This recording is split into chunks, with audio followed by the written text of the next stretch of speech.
चल रहा है और बच्चों के ऊपर नंबरों का बहुत दबाव रहता है। तो मैं अपने स्कूली जीवन से संबंधित एक अनुभव आपके साथ साझा करना चाहता हूँ।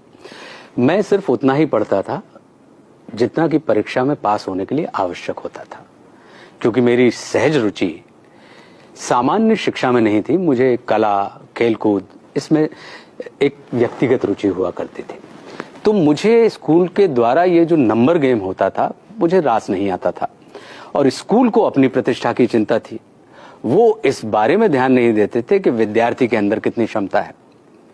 तो एक दिन मैं गुस्से में आया और मैंने अपना बस्ता माँ के सामने फेंक दिया।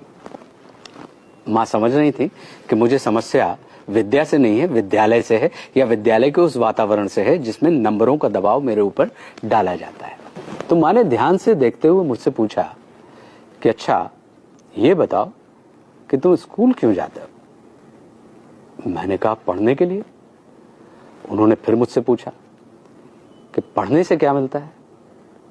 मैंने कहा, ज्ञान। वे बोली, ठीक है, अब ये बताओ कि ज्ञान किसे कहते हैं? अब मैं सोच में पड़ गया। मुझे मौन और समझने की स्थिति में देखकर वे बोली कि ज्ञान हमें अड़ना भी सिखाता है और लड़ना भी सिखाता है। मैं चाहती हूं कि तुम अड़ना नहीं, लड़ना सीखो। लड़ना समझते हो? मैंने कहा, जी। मारना पीटना? उन्होंने मुझे ऐसे देखा जैसे वे मेरी आंखों के रास्ते मेरे हृदय में बैठकर मुझसे बात कर रही हूं। बोली, नहीं, मारना पीटना और लड़ने में अंतर होता है। मारपीट में या तो तुम किसी को हराते हो या कोई तुमको हराता है, लेकिन लड़ने में किसी को हराने का नहीं, उसे जीतने का भाव होता है। अपनी कमजोरियों से लड़ना मतलब कमजोरियों को जीतना। परिस्थितियों से लड़ना यानी परिस्थितियों पर विजय प्राप्त करना। शंका से लड़ना यानी शंका को जीतकर उससे मुक्त हो जाना।